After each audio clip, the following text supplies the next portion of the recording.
Welcome to another edition of Liberated Perspectives on the Nimburu Media Collective, otherwise known as UNI TV Media. And I'm one of your hosts, one of your several hosts. Today I'll be doing this interview solo. My student assistants just getting back from the week off from this winter, this ice and snow mix that we had.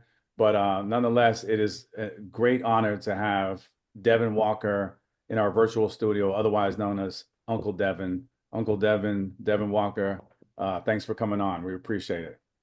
It is absolutely my pleasure, Solomon, and thank you for you and your community for even having this platform in a day like today. We need it now more than ever before. Without a doubt, without a doubt. I wanted to start off by asking you, I've seen your bio and I've seen on your website the description of drumcussionist. And I do want to ask you what is a drumcussionist? What do you mean by that? But also, you are an author and you're an educator.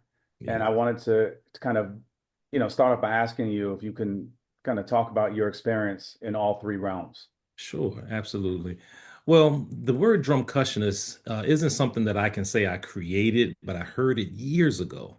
And it's a combination of the word drummer and a percussionist because there are a lot of drummers who don't know how to play other percussion instruments. They only know the drum set, and you have some percussionists that can't play the drums. Well, I can do both of them. So I said, let me create this term, or let me expand on the term called drumcussionist.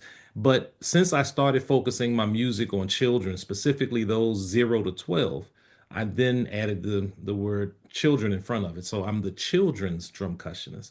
And an easy way to remember what a percussionist is, and this is what I teach in all around the world for that matter, is that if you want to be a percussionist, you have to take two or more objects and you either shake, scrape, or strike in order to make music. And as I tell them, if you shake, scrape, and strike your brother or sister, you're not a percussionist. You're a bad sibling. So from there, that now you see already the education part of it. But now with percussion instruments, because they are from around the world, I'm able to easily connect and start teaching and going back to my Pan-African roots of organizing. And primarily for children, coming out of the student movement in the 90s and working in with adults, I also wanted to be able to provide children with the proper tool of analysis to be able to critically think, to learn how to critically think. Kwame Ture always told us that we don't teach people what to think, but how to think. And that to me is part of my goal as an artist, especially for children. But it has to be entertaining, it has to be fun. And you just have to be passionate toward it. So that's really a connection that I have toward all that.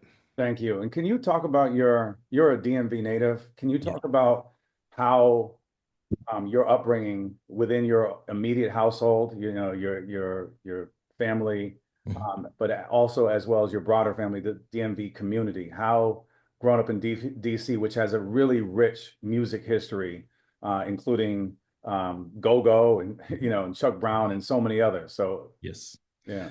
Well, born in DC until I was 3 years old, and my family, like many, migrated out of DC into Prince George's County, and I grew up in Sea Pleasant. Shout out to the Sea Pleasant crew. Um, and my household, my father actually played the snare drum when he was in high school, but he and my mother saw that I just will not stop beating on the tables and furniture around the house, so he built me a practice pad, a drum pad, just with rubber and some sticks.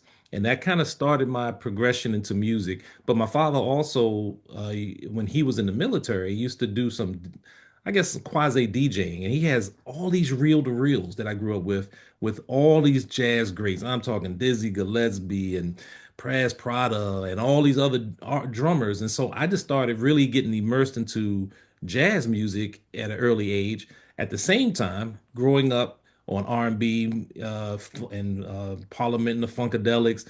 And then at the same time in the late 70s, when Chuck Brown came out and really gave us go-go music, I am rooted in go-go. I am go-go.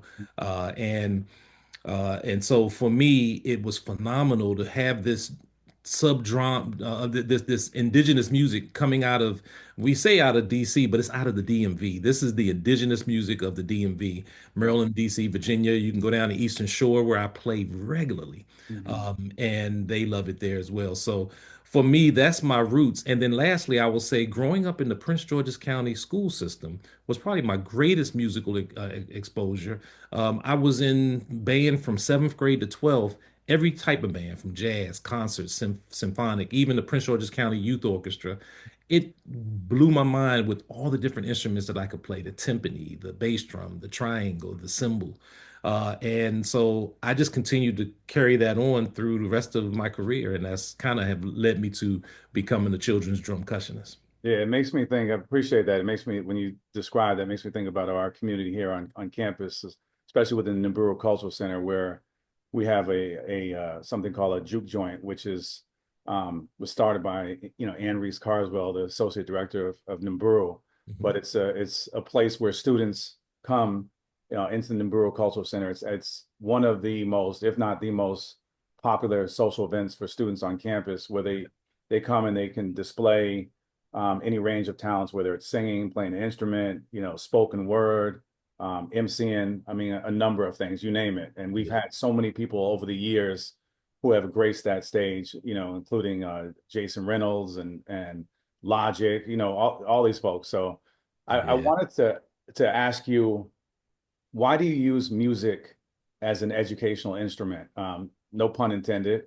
Mhm. The term instrument, but why do you use music as an instrument, as an educational instrument with youth? Because from what I know of you, and I've known you for quite some time, I'm pleased to say that you've used it in a very effective manner. Effective. It's no longer something that's theoretical, like this might work, introducing, music in the classroom to call out different learning, learning outcomes, but it's been effective. Why do you do that?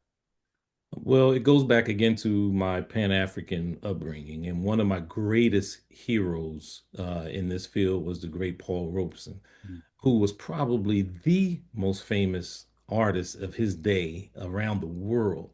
But one of his famous quotes is that the artist must take sides. Mm-hmm. He must elect to fight for freedom or for slavery. That's right. I have made my choice.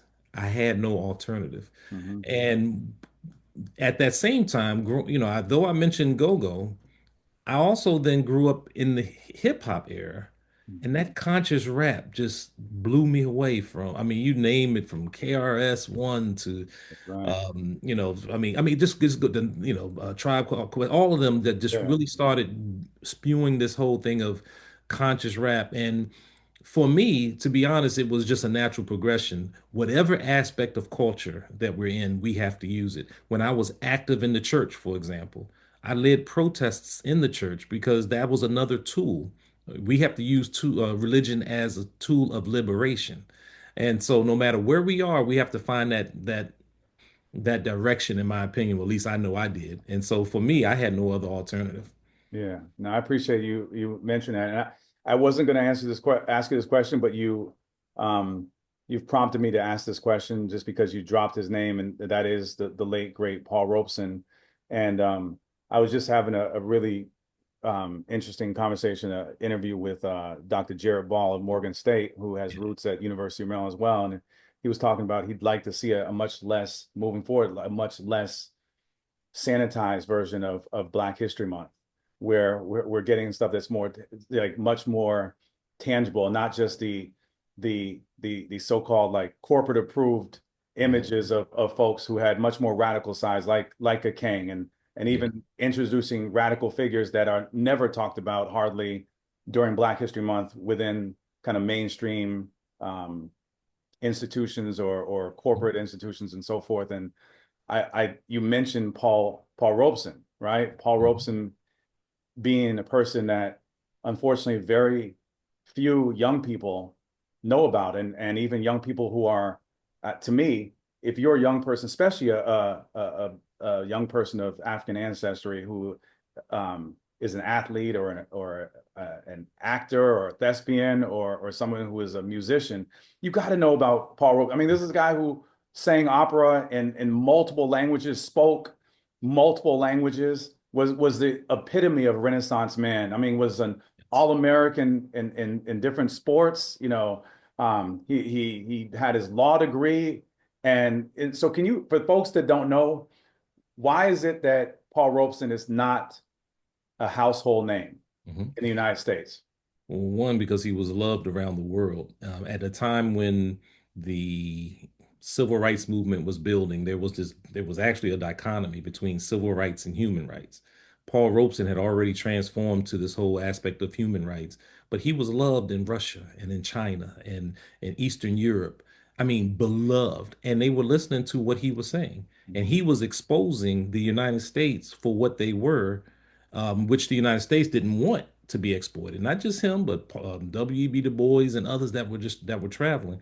And one of the greatest examples of it, and I'm an avid baseball fan, Mhm. but I cringe a lot when every year, and I understand why they do it, but when they talk about, um, I'm gonna say Willie Mays, but the person that broke the color bearer in baseball, number 24. Why this is Was that Jackie Jackie Robinson, Jackie Robinson? Robinson.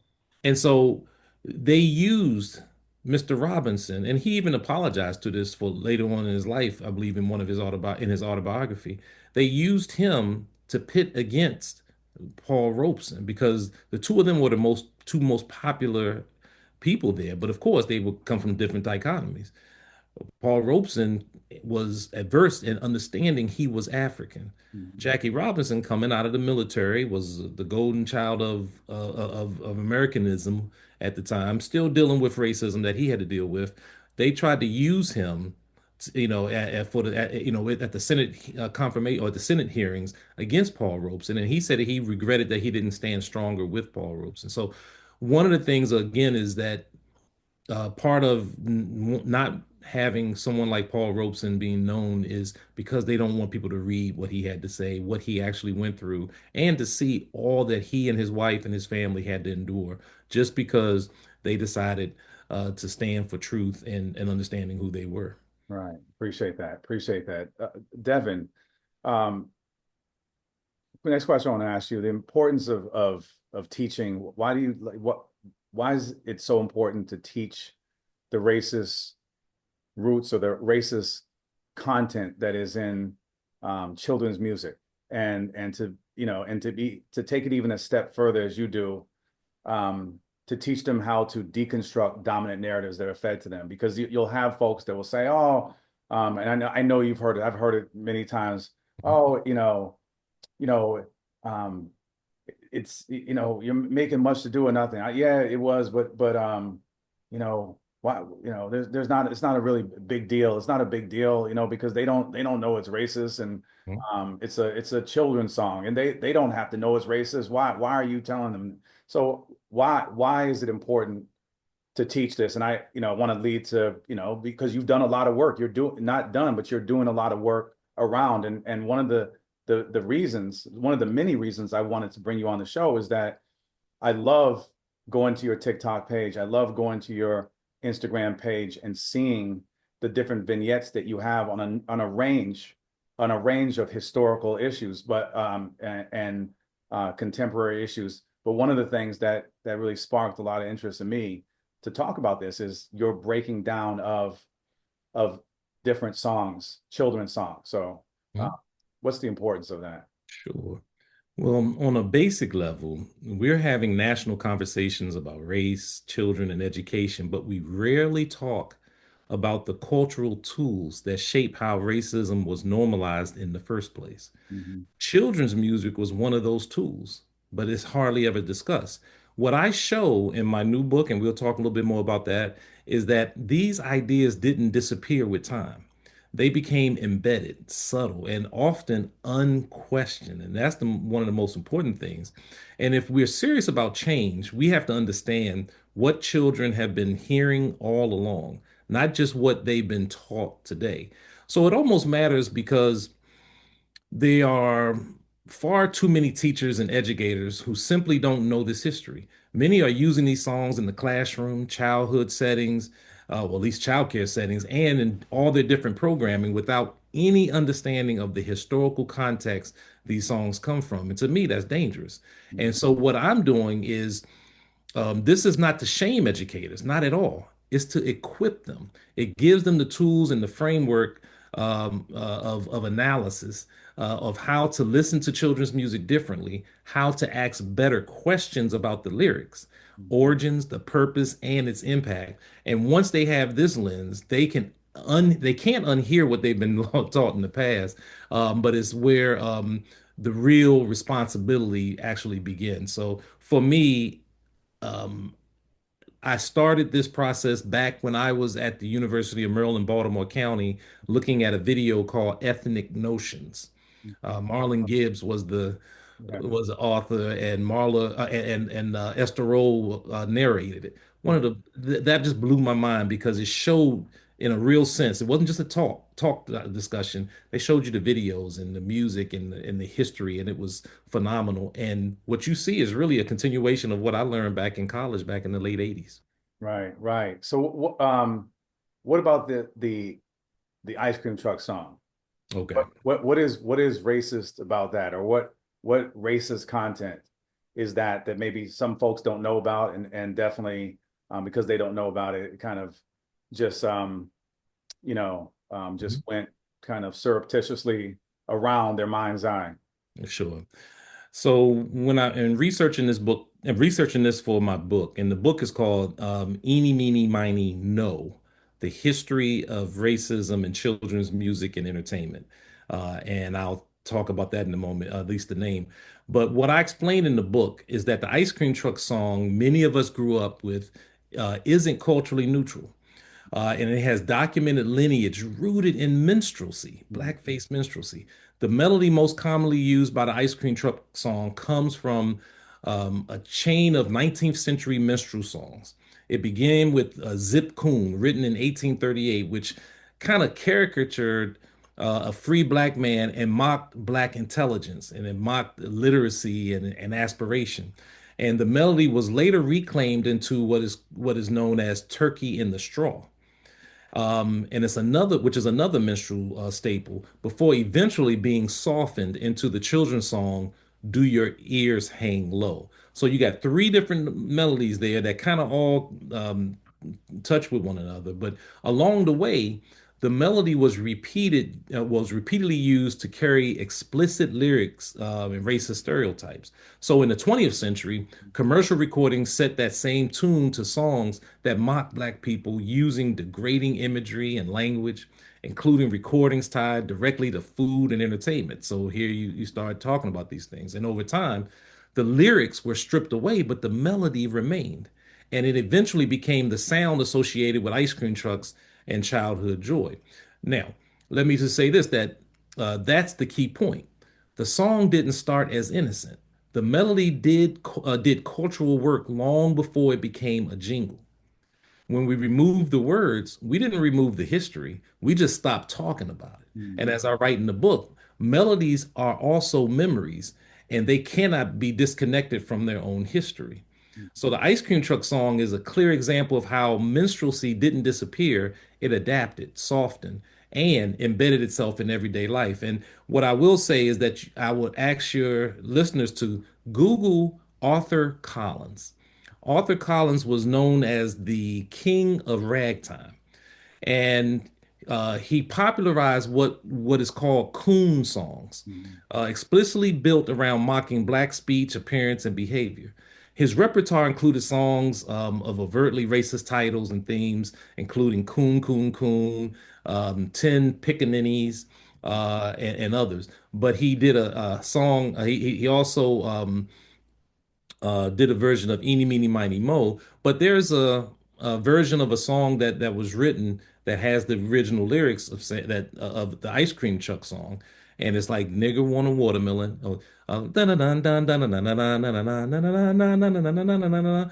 Oh, nigga, so the nigga want a watermelon, ha ha ha ha. Nigga want a watermelon, ha ha ha ha. And the other part of the song, it would go and just talk about how all they want is this for the blacks to to have it's nothing like a watermelon for a hungry coon. That's part of the lyrics. So it goes back, it has that rich, deep history. And again, I grew up with that melody and I have favorable images of that melody. But again, we can't just simply separate the song from the melody because those melodies are energy, and that energy will continue. And there are those who still remember that history and can still have negative ramifications after hearing it. I'm glad you said that. And as you mentioned Eeny Meeny Miny Mo, and so you touched on how that song has a lot of racist content within it as well. And but I wanted to ask you, and I wasn't even thinking about this, and my bad for not even thinking about it, but it made me, before I even met you, Mhm. long before I met you, I knew about your work, and I wanted to, and I know about the book, and I know about a lot of stuff, but I was like I remember, and I think you still do, but I wanted to ask you, you make children's songs yourself. Yes. And they talk about different virtues. And I can't remember the one I heard, but I remember the theme was around, it was around, not lying. Yes. And I, yeah, and I heard that before I even met you. And Yeah. I was like, man, this is really good. I mean, and if I'm a kid and I'm hearing this is really good. And so is this why you do a lot of the stuff you do? Because you're of course educating um, teachers and administrators, and but also the we have a mutual friend, and Obi, and he used to always say, and he still does, that the most valuable commodity in our community is not gold, platinum, it's the youth, it's the youth. And Yes. so can you talk about like the music that you make that is catered, that's targeted towards that young population? Sure, sure. And that song you're speaking of is called Tell the Truth. That's it. That's Um, it. and I wrote that song while I was a youth director at a local church in DC. Um, the first thing is, before I even get into the lessons, the beat has got to be kicking, or as we say in DC, it's got to be cranking. It's got to reach them. So we don't dumb down that. Yeah. But that particular song was just studying ancient Egyptian civilizations. I realized that there were certain Hmm. foundational tools that the initiates had to go through. You Hmm. know, truth was one. I'll talk in a minute about knowing the opposites, you know, understanding your opposites. But that song I actually wrote, and I actually told the story about how I told a lie when I was in the fourth grade, Hmm. trying to help a friend of mine. The teachers took something that he had Hmm. and he wanted it back. So we came up with a plan where he wrote a letter and I signed it as if I'm his parent. You know, so I am forging a letter at the fourth grade, and I got called down to the principal's office. So I wanted to tell that story because it was real. And once they hear, you know, and it opens up with me having a conversation with a fictitious character, but it was I actually named it after my nephew Brian. Hmm. Um, about, you know, just tell the truth. If you've done something wrong, just admit it, face the consequences, and then move on. And that's really what I want people to understand, that, you know, compounding a problem by continuing to lie, especially at a young age, will not get you too far. And so for me, hitting a real funky trouble funk style beat with that song, um, at the same time telling a story, and most importantly, it's just the hooks. It's Yeah. like, tell the truth. Don't play with me. Yeah. No more lies. Don't play with me. And that's what your parents are saying. Your parents like, don't play with me. Tell the truth. Don't play. Yeah. So that to me was trying to find those nice hooks that just even when they're in the classroom, they about to do something wrong, they'll just hear that, oh, don't play with me. No more lies. And something that they can keep with them as they move forward. Yeah. And the great thing about that is it's hard for us to honestly, tell our children not to lie if we're carrying out that lie, those lies. And when I say carrying out those lies, it goes to what we've talked about offline, is that you know you don't believe we should lie to youth, and that's why you believe it's important to tell them the truth about the music that they're listening to. Mhm. And because otherwise, I mean, you've seen what it's like to have somebody that's of color, of African ancestry, that has gone through these many years, and has has been indoctrinated around a bunch of stuff that had they been told the truth years and years ago, they might see things from a very different perspective. So I wanted to ask you, why is it important to see things from a Black perspective? We're in Black History Month right now, started off as Negro History Week in 1926, Dr. Carter G. Woodson. But why is it important if you are Black, right? Why is it important to see these things from the prism, like of a Black perspective? I have another song that's called See Yourself in the Picture. And I open up by saying that if a teacher took a picture of the classroom and then posted it up on the board, it's only natural for people to look for themselves in that picture to see how they fit in that picture. But over the years, we've been taught not to see ourselves looking right at this picture, whether it's a historical picture or a religious picture or what have you. So the song says, let me help you put on your magic glasses Mhm. so you can see yourself in the picture. And then I started talking about that whole aspect of it. It's the reason why it's important is that until we collectively put on these magic glasses, we're going to continue to see the remnants of colonialism, of what we see what's going on in the United States, what we see what's going on around the world. Um, and they know that. The enemy knows it very clearly. That's why they're, getting rid of the Department of Education, and that's why anytime we stand up to speak against these things, we like, are labeled communist or labeled as now this thing is called woke. Why wouldn't you want to be awake versus being asleep? So, for me, having this aspect of putting this in song is to reinforce those principles. And again, I'm not trying to tell someone what to believe. I Right. want to let them know that whatever you believe, just as long as you look at it from all angles, um, to come up with your analysis, then you'll probably be in a good space to do so. And that's absent any class interest that people have grown up to to be to have as they go. Right on. Uncle Devin, Devin Walker, as we get to the towards the tail end of this particular interview, I wanted to ask you, can you talk about your workshops? This in this setting, there's a lot of academics and that will be watching this just by virtue of it going out to our University of Maryland community, as well as students. Many of those students are aspiring educators themselves, teachers that are in the School of Ed. But just in general, can you talk about the workshops that you do? I mean, actually, you do them worldwide because you've been doing them virtually, as well. And I think obviously probably COVID expedited some of that virtual work, but you've done them in person and you do them virtually, you do them both. What are your workshops? Can you talk about the nature of the workshops that you do? Sure, absolutely. Thank you for that. Actually, the book that I wrote, Eeny, Meeny, Miny, No, The History of Racism in Children's Music, actually is a companion to a workshop that I've been doing now for about 5 years. The Mhm. workshop is called Racism in Children's Music, Liberating Music for the Black Child. And Mhm. I'm honored that several universities around the country, especially schools of education, have brought us in to do this 3 to 4 hour workshop.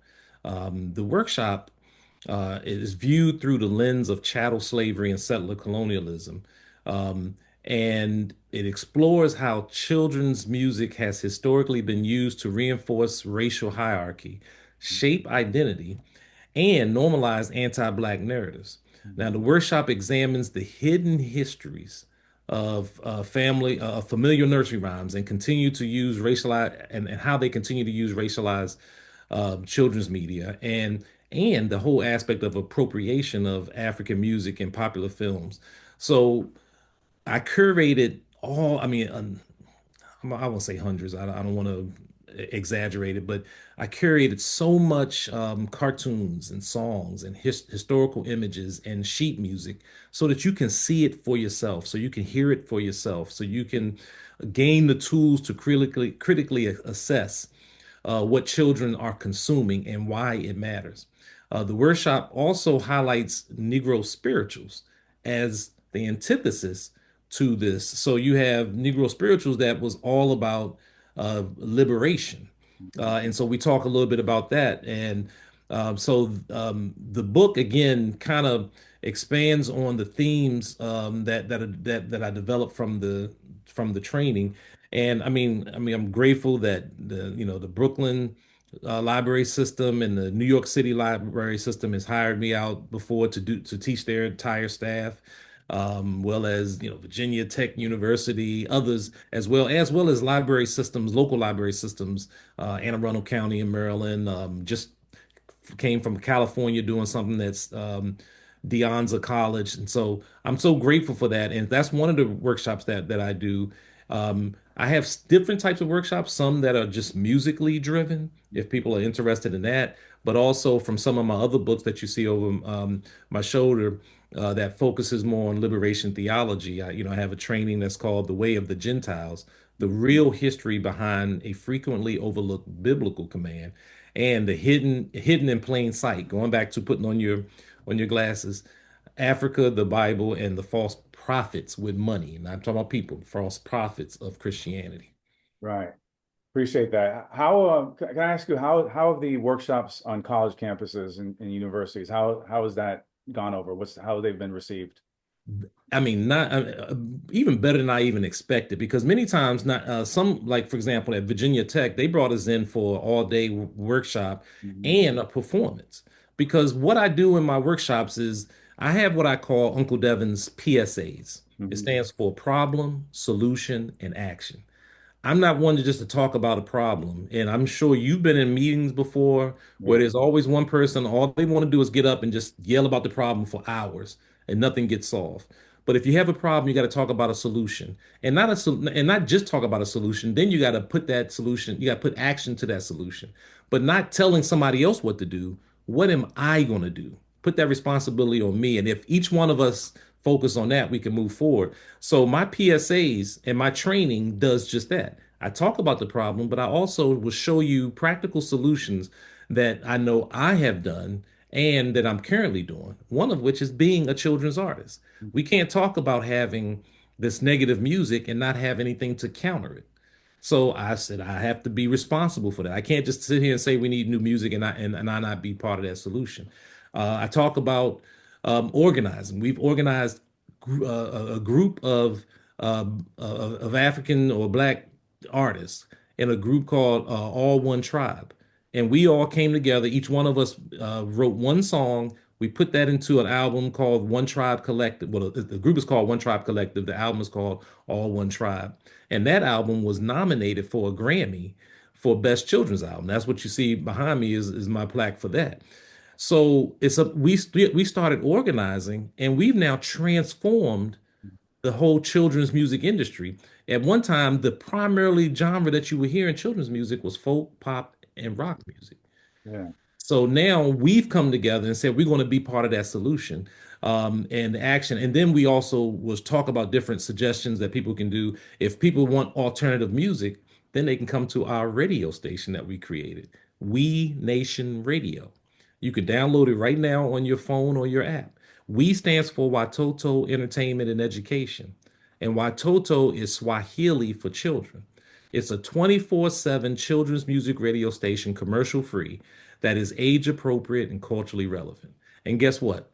The music cranks. I don't care who you are. You don't have to be a child to listen to it. Yeah. The music is just great quality music, and it's mostly mainly of many of us who have dedicated our lives to this particular industry. So for us, this is how the training is not just about talking about a problem. It's about identifying the PSAs, the problem, the solution, and the action. I appreciate it. I appreciate it. And my last question, you um intimated earlier that you have, people from all over the world that have contacted you based on the work that you do. So I'm going to ask you this question. If there's people watching right now, like, not just isolated to the folks on campus, University of Maryland's campus, they want to reach out to you to learn more about your work, where they can purchase your books, any of your books. Maybe they even want to bring you to their organization, their school, their campus to do a workshop, virtually or in person.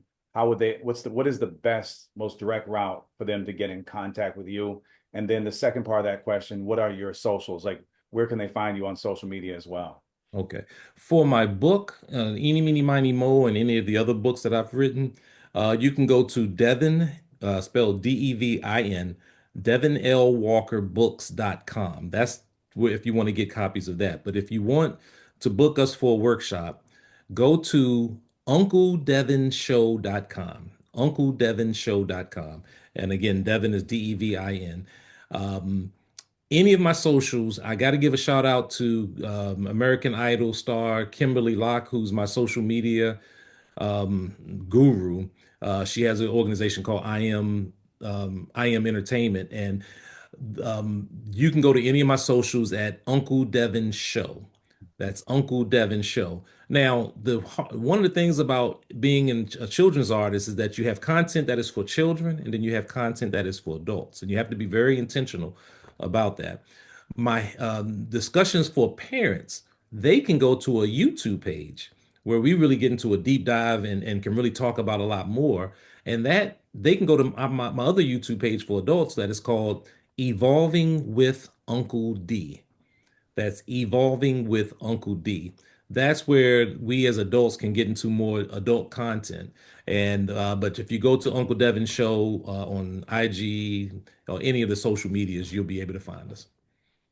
Devin Walker, Uncle Devin, appreciate it for taking the time, but much more appreciative of the work that you are doing for our community and for our most precious commodity, and that is the children, the youth that derive from our communities, plurally, like, throughout the United States, throughout the continent, throughout the world.